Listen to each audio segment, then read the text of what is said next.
Синоќ Свети Николскиот регион го зафати невреме. Што се случуваше, што е констатирано на терен бидејќи ви излеговте? Токму така, во попладневните часови, Свети Николи и Свети Николско го зафати силно невреме со обилни врнежи од дожд. Според информациите што ги добив, за 20 минути има наврнено околу 46 литри на метар квадратен.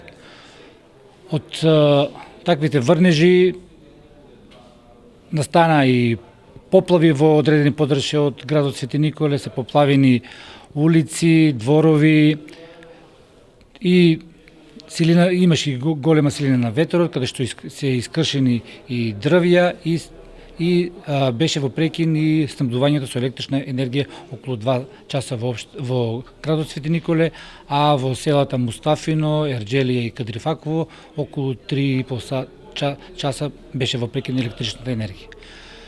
Има ли поплавени домови?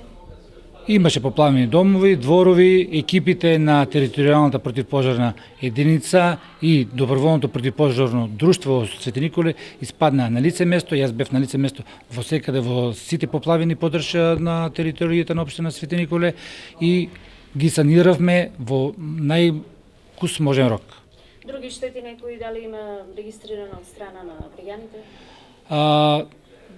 Поднесено има во текот на денот има поднесување за пријавени штети, значи се пријавуваат штетите од страна на граѓаните. Екипата што е од страна на општина Свети Николе е на терен за да ги увиди штетите и да ги видиме што можеме да направиме, колку што ни дозволуваат буџетот на општина Свети Николе да ги исплатиме штетите на нашите граѓани, значи на посевите.